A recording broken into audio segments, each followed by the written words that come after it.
it chapter by chapter, one bite at a time. So many adventures and mountains we can climb.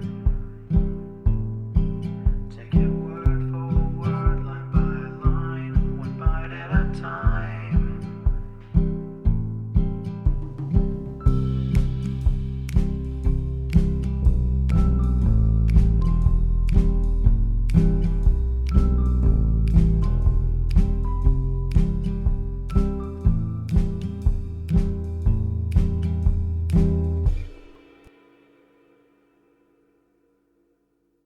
Welcome to Bite at a Time Books, where we read you your favorite classics one bite at a time. My name is Bree Carlile, and I love to read, and wanted to share my passion with listeners like you. If you want to know what's coming next and vote on upcoming books, sign up for our newsletter at biteatatimebooks.com. You'll also find our new t-shirts in the shop, including podcast shirts and quote shirts from your favorite classic novels. Be sure to follow my show on your favorite podcast platform so you get all the new episodes. You can find most of our links in the show notes. But also our website, biteatatimebooks.com, includes all of the links for our show, including to our Patreon to support the show, and YouTube, where we have special behind the narration of the episodes. We're part of the Bite at a Time Books Productions Network. If you'd also like to hear what inspired your favorite classic authors to write their novels, and what was going on in the world at the time, check out the Bite at a Time Books Behind the Story podcast, wherever you listen to podcasts. Please note, while we try to keep the text as close to the original as possible, some words have been changed to honor the marginalized communities who've identified the words as harmful, and to stay in alignment with Bite at a Time Books' brand values. Today we'll be continuing Great Expectations by Charles Dickens. Chapter 11. At the appointed time, I returned to Miss Havisham's, and my hesitating ring at the gate brought out Stella. She locked it after admitting me, as she had done before, and again preceded me into the dark passage where her candle stood. She took no notice of me until she had the candle in her hand, when she looked over her shoulder, superciliously saying, "You are to come this way today," and took me to quite another part of the house. The passage was a long one and seemed to pervade the whole square basement of the manor house. We traversed but one side of the square, however, and at the end of it she stopped and put her candle down and opened a door.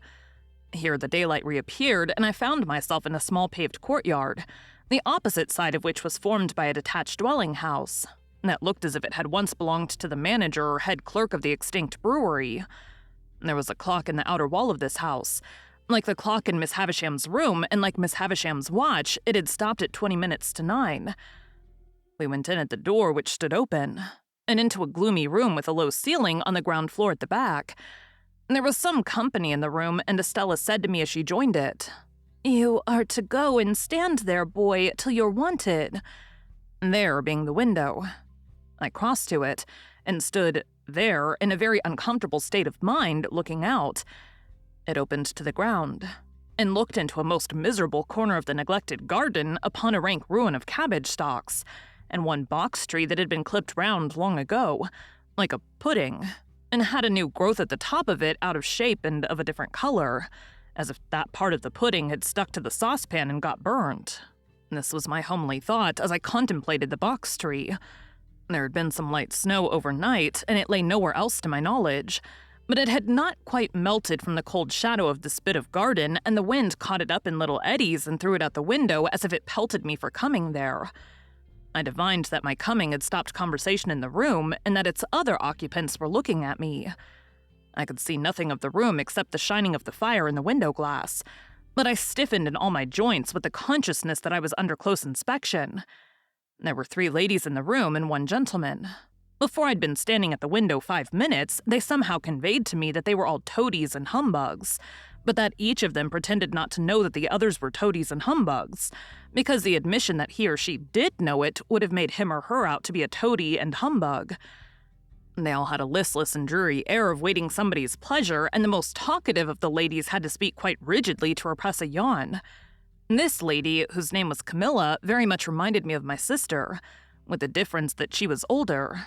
and as I found when I caught sight of her, of a blunter cast of features. Indeed, when I knew her better, I began to think it was a mercy she had any features at all. So very blank and high was the dead wall of her face. "Poor dear soul," said this lady with an abruptness of manner quite my sister's. "Nobody's enemy but his own." "It would be much more commendable to be somebody else's enemy," said the gentleman. "Far more natural." "Cousin Raymond," observed another lady, "we are to love our neighbor."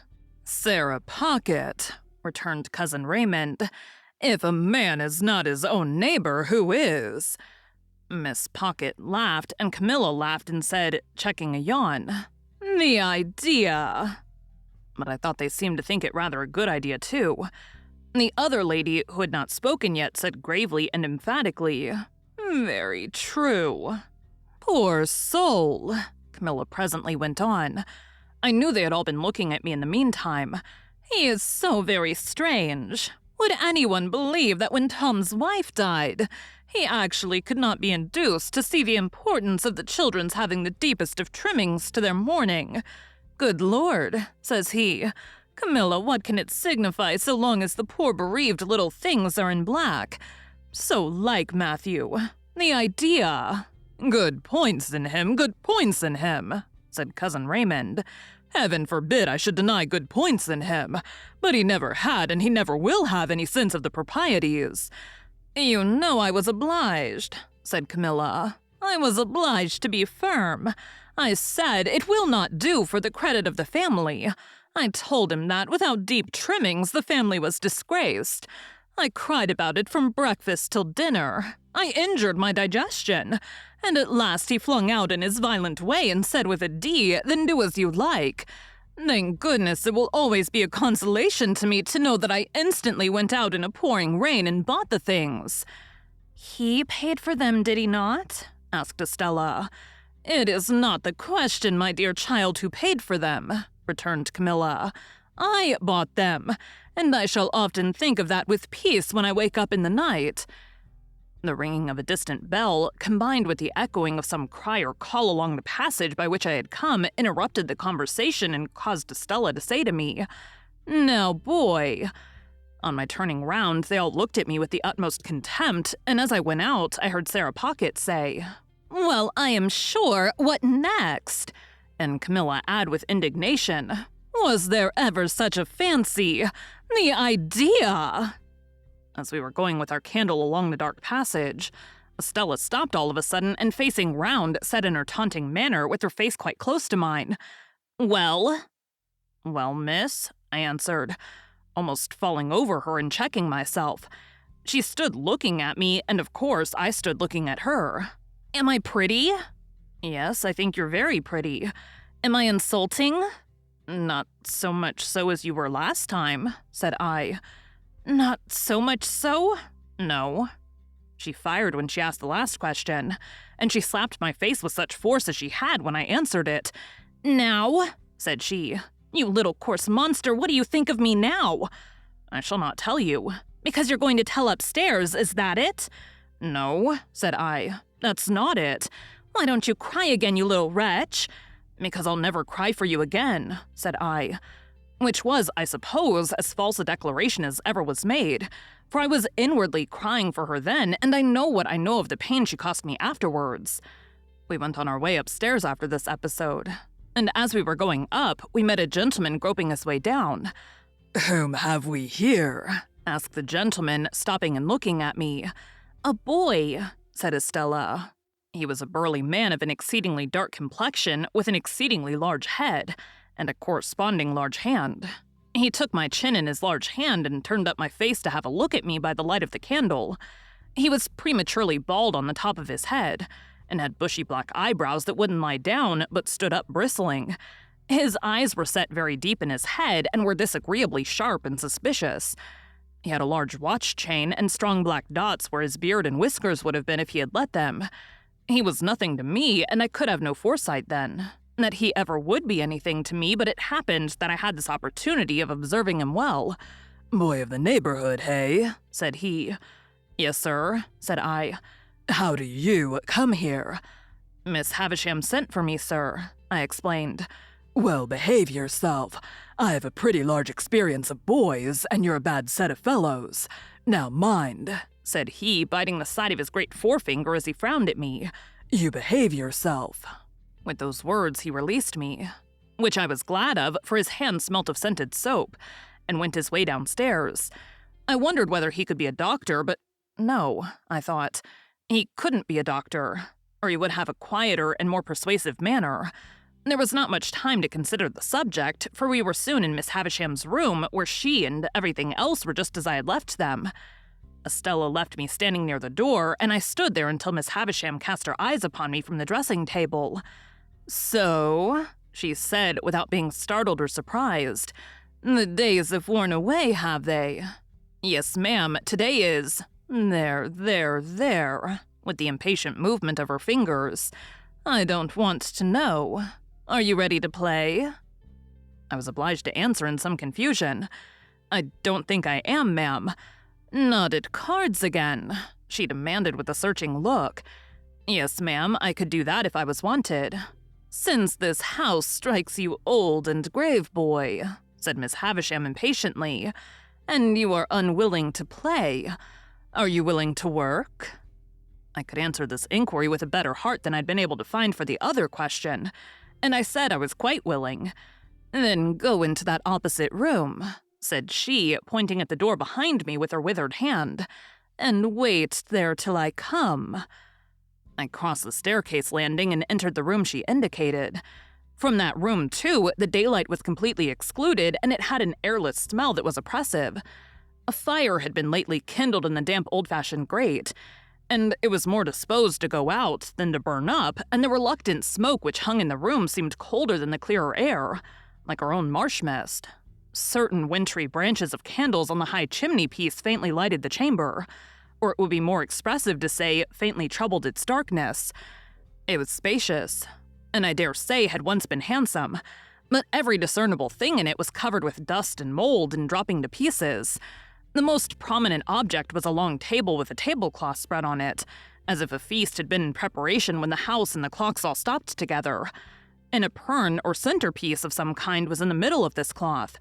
It was so heavily overhung with cobwebs that its form was quite undistinguishable, and as I looked along the yellow expanse out of which I remember it seeming to grow, like a black fungus, I saw speckle-legged spiders with blotchy bodies running home to it, and running out from it as if some circumstances of great public importance had just transpired in the spider community.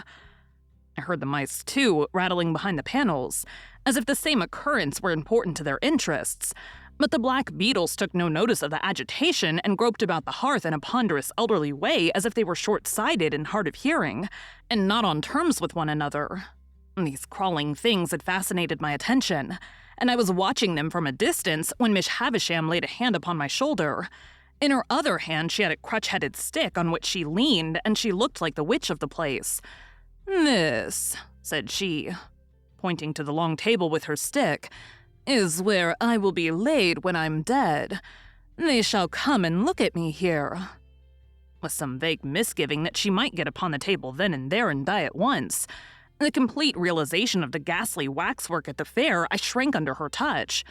"What do you think that is?" she asked me, again pointing with her stick. "That, where those cobwebs are." "I can't guess what it is, ma'am." "It's a great cake. A bride cake. Mine." She looked all round the room in a glaring manner, and then said, leaning on me while her hand twitched my shoulder, "Come, come, come, walk me, walk me." I made out from this that the work I had to do was to walk Miss Havisham round and round the room. Accordingly, I started at once, and she leaned upon my shoulder, and we went away at a pace that might have been an imitation, founded on my first impulse under that roof of Mr. Pumblechook's chaise cart. She was not physically strong, and after a little time said, "Slower." Still we went at an impatient, fitful speed, and as we went, she twitched the hand upon my shoulder and worked her mouth, and led me to believe that we were going fast because her thoughts went fast. After a while she said, "Call Estella." So I went out on the landing and roared that name as I had done on the previous occasion. When her light appeared, I returned to Miss Havisham, and we started away again round and round the room. If only Estella had come to be a spectator of our proceedings, I should have felt sufficiently discontented. But as she brought with her the 3 ladies and the gentleman whom I had seen below, I didn't know what to do. In my politeness, I would have stopped. But Miss Havisham twitched my shoulder, and we posted on, with a shamefaced consciousness on my part that they would think it was all my doing. "Dear Miss Havisham," said Miss Sarah Pocket, "how well you look." "I do not," returned Miss Havisham. "I am yellow skin and bone."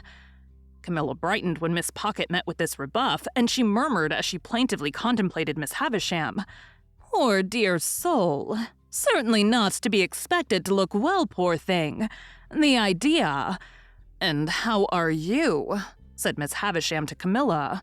As we were close to Camilla then, I would have stopped as a matter of course, only Miss Havisham wouldn't stop. We swept on, and I felt that I was highly obnoxious to Camilla.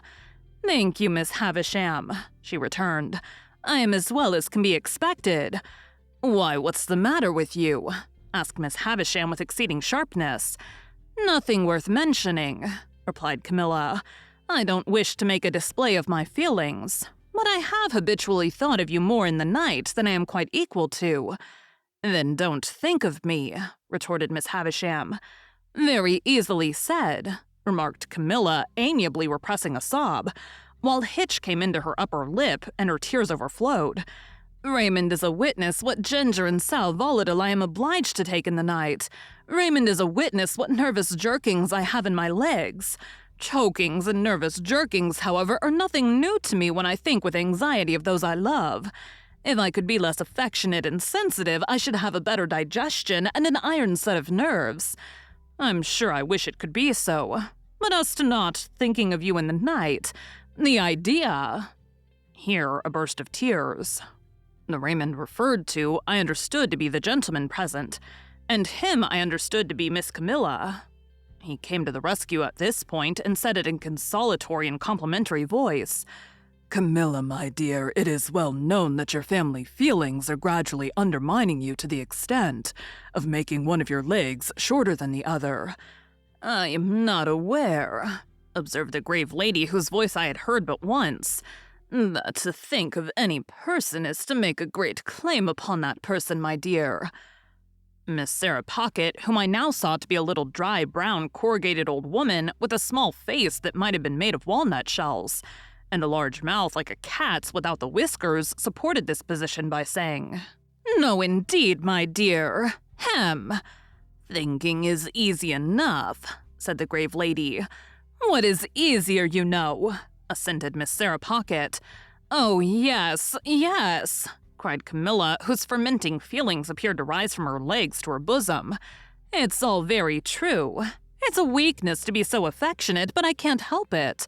No doubt my health would be much better if it was otherwise. Still, I wouldn't change my disposition if I could.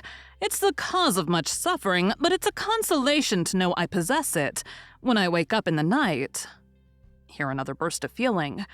Miss Havisham and I had never stopped all this time, but kept going round and round the room, now brushing against the skirts of the visitors, now giving them the whole length of the dismal chamber. "There's Matthew," said Camilla, "never mixing with any natural ties, never coming here to see how Miss Havisham is. I've taken to the sofa with my stay-lace cut, and have lain there hours insensible, with my head over the side, and my hair all down, and my feet I don't know where." "Much higher than your head, my love," said Miss Camilla. "I have gone off into that state hours and hours on account of Matthew's strange and inexplicable conduct, and nobody has thanked me." "Really, I must say I should think not," interposed the grave lady. "You see, my dear," added Miss Sarah Pocket, a blandly vicious personage, "the question to put to yourself is, who do you expect to thank you, my love?" "Without expecting any thanks or anything of the sort," resumed Camilla, "I have remained in that state hours and hours, and Raymond is a witness of the extent to which I have choked and what the total inefficacy of ginger has been, and I've been heard at the pianoforte tuners across the street, where the poor mistaken children have even supposed it to be pigeons cooing at a distance, and now to be told—" Here Camilla put her hand to her throat and began to be quite chemical as to the formation of new combinations there. When this same Matthew was mentioned, Miss Havisham stopped me and herself and stood looking at the speaker. This change had a great influence in bringing Camilla's chemistry to sudden end. "Matthew will come and see me at last," said Miss Havisham sternly, "when I'm laid on that table. That will be his place. There," striking the table with her stick, "at my head. And yours will be there. And your husband's there. And Sarah Pocket's there. And Georgiana's there. Now you all know where to take your stations when you come to feast upon me. And now go." At the mention of each name, she had struck the table with her stick in a new place. She now said, walk me," and we went on again. "I suppose there's nothing to be done," exclaimed Camilla, "but comply and depart. It's something to have seen the object of one's love and duty for even so short a time. I shall think of it with a melancholy satisfaction when I wake up in the night. I wish Matthew could have that comfort, but he sets it at defiance. I'm determined not to make a display of my feelings, but it's very hard to be told one wants to feast on one's relations, as if one was a giant, and to be told to go. The bare idea." Mr. Camilla interposing, as Mrs. Camilla laid her hand upon her heaving bosom, that lady assumed an unnatural fortitude of manner which I supposed to be expressive of an intention to drop and choke, when out of view, and kissing her hand to Miss Havisham, was escorted forth. Sarah Pocket and Georgiana contended who should remain last, but Sarah was too knowing to be outdone and ambled round Georgiana with that artful slipperiness that the latter was obliged to take precedence. Sarah Pocket then made her separate effect of departing with, "Bless you, Miss Havisham, dear," and with a smile of forgiving pity on her walnut-shell countenance for the weaknesses of the rest. While Estella was away lighting them down, Miss Havisham still walked with her hand on my shoulder, but more and more slowly. At last, she stopped before the fire and said, after muttering and looking at it some seconds, "This is my birthday, Pip." I was going to wish her many happy returns when she lifted her stick. "I don't suffer it to be spoken of. I don't suffer those who were here just now or anyone to speak of it. They come here on the day, but they dare not refer to it." Of course, I made no further effort to refer to it. "On this day of the year, long before you were born, this heap of decay," stabbing with her crutched stick at the pile of cobwebs on the table, but not touching it, "was brought here. It and I have worn away together. The mice have gnawed at it, and sharper teeth than teeth of mice have gnawed at me." She held the head of her stick against her heart as she stood looking at the table, she in her once white dress all yellow and withered, the once white cloth all yellow and withered, everything around in a state to crumble under a touch. "When the ruin is complete," said she with a ghastly look, "and when they lay me dead in my bride's dress on the bride's table, which shall be done and which will be the finished curse upon them, so much the better if it is done on this day." She stood looking at the table as if she stood looking at her own figure lying there. I remained quiet. Estella returned, and she too remained quiet. It seemed to me that we continued thus for a long time. In the heavy air of the room and the heavy darkness that brooded in its remoter corners, I even had an alarming fancy that Estella and I might presently begin to decay. At length, not coming out of her distraught state by degrees, but in an instant, Miss Havisham said, "Let me see you two play cards. Why have you not begun?" With that, we returned to her room and sat down as before. I was beggared as before, and again as before, Miss Havisham watched us all the time, directed my attention to Estella's beauty, and made me notice it the more by trying her jewels on Estella's breast and hair. Estella, for her part, likewise treated me as before, except that she did not condescend to speak. When we had played some half-dozen games, a day was appointed for my return, and I was taken down into the yard to be fed in the former dog-like manner. There, too, I was again left to wander about as I liked. It is not much to the purpose whether a gate in that garden wall which I had scrambled up to peep over on the last occasion was, on that last occasion, open or shut. Enough that I saw no gate then, and that I saw one now, as it stood open, and as I knew that Estella had let the visitors out, for she had returned with the keys in her hand. I strolled into the garden and strode over to it. It was quite a wilderness, and there were old melon frames and cucumber frames in it, which seemed in their decline to have produced a spontaneous growth of weak attempts at pieces of old hats and boots, with now and then a weedy offshoot into the likeness of a battered saucepan. When I'd exhausted the garden and a greenhouse with nothing in it but a fallen-down grapevine and some bottles, I found myself in the dismal corner upon which I had looked out of the window, never questioning for a moment that the house was now empty. I looked in at another window and found myself, to my great surprise, exchanging a broad stare with a pale young gentleman with red eyelids and light hair. This pale young gentleman quickly disappeared and reappeared beside me. He had been at his books when I'd found myself staring at him, and I now saw that he was inky. "Hello," said he, "young fellow." Hello being a general observation which I had usually observed to be best answered by itself, I said, "Hello," politely omitting young fellow. "Who let you in?" said he. "Miss Estella." "Who gave you leave to prowl about?" "Miss Estella." "Come and fight," said the pale young gentleman. What could I do but follow him? I've often asked myself the question since, but what else could I do? His manner was so final, and I was so astonished that I followed where he led as if I'd been under a spell. "Stop a minute, though," he said, wheeling round before we had gone many paces. "I ought to give you a reason for fighting, too. There it is." In a most irritating manner, he instantly slapped his hands against one another, daintily flung one of his legs up behind him, pulled my hair, slapped his hands again, dipped his head, and butted it into my stomach. The bull-like proceeding last mentioned, besides that it was unquestionably to be regarded in the light of a liberty, was particularly disagreeable just after bread and meat. I therefore hit out at him and was going to hit out again when he said, "Aha, would you?"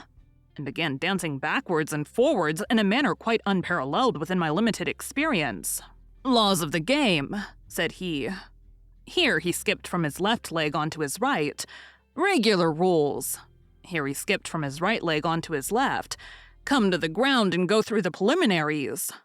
Here he dodged backwards and forwards, and did all sorts of things while I looked helplessly at him. I was secretly afraid of him when I saw him so dexterous, but I felt morally and physically convinced that his light head of hair could have had no business in the pit of my stomach, and that I had a right to consider it irrelevant when so obtruded on my attention. Therefore I followed him without a word, to a retired nook of the garden, formed by the junction of two walls and screened by some rubbish. On his asking me if I was satisfied with the ground, and on my replying yes, he begged me leave to absent himself for a moment, and quickly returned with a bottle of water and a sponge dipped in vinegar. "Available for both," he said, placing these against the wall, and then fell to pulling off not only his jacket and waistcoat, but his shirt too, in a manner at once light-hearted, businesslike, and bloodthirsty. Although he did not look very healthy, having pimples on his face and a breaking out at his mouth, these dreadful preparations quite appalled me. I judged him to be about my own age, but he was much taller, and he had a way of spinning himself about that was full of appearance. For the rest, he was a young gentleman in a gray suit, when not denuded for battle, with his elbows, knees, wrists, and heels considerably in advance of the rest of him as to development. My heart failed me when I saw him squaring at me with every demonstration of mechanical nicety, and eyeing my anatomy as if he were minutely choosing his bone. I never have been so surprised in my life as I was when I let out the first blow and saw him lying on his back, looking up at me with a bloody nose and his face exceedingly foreshortened. But he was on his feet directly, and after sponging himself with a great show of dexterity, began squaring again. The second greatest surprise I have ever had in my life was seeing him on his back again, looking up at me out of a black eye. His spirit inspired me with great respect. He seemed to have no strength, and he never once hit me hard, as he was always knocked down. But he would be up again in a moment, sponging himself or drinking out of the water bottle with the greatest satisfaction and seconding himself according to form, and then came at me with an air and a show that made me believe he really was going to do for me at last. He got heavily bruised, for I'm sorry to record that the more I hit him, the harder I hit him. But he came up again and again and again until at last he got a bad fall with the back of his head against the wall. Even after that crisis in our affairs, he got up and turned round and round confusedly a few times, not knowing where I was, but finally went on his knees to his sponge and threw it up at the same time panting out, "That means you've won." He seemed so brave and innocent. that although I had not proposed the contest, I felt but a gloomy satisfaction in my victory. Indeed, I go so far as to hope that I regarded myself while dressing as a species of savage young wolf or other wild beast. However, I got dressed, darkly wiping my sanguinary face at intervals, and I said, "Can I help you?" And he said, "No, thank ye." And I said, "Good afternoon." And he said, "Same to you." When I got into the courtyard, I found Estella waiting with the keys, but she neither asked me where I had been nor why I had kept her waiting, and there was a bright flush upon her face as though something had happened to delight her. Instead of going straight to the gate too, she stepped back into the passage and beckoned me. "Come here, you may kiss me if you like." I kissed her cheek as she turned it to me. I think I would have gone through a great deal to kiss her cheek, but I felt that the kiss was given to the coarse common boy as a piece of money might have been, and that it was worth nothing. What with the birthday visitors, and what with the cards, and what with the fight, my stay had lasted so long that when I neared home, the light on the spit of sand off the point of the marshes was gleaming against a black night sky, and Joe's furnace was flinging a path of fire across the road. Thank you for joining Bite at a Time Books today, while we read a bite of one of your favorite classics. Again, my name is Bree Carlile, and I hope you come back tomorrow for the next bite of Great Expectations. Don't forget to sign up for our newsletter at biteatatimebooks.com and check out the shop. You can check out the show notes or our website, biteatatimebooks.com, for the rest of the links for our show. We'd love to hear from you on social media as well.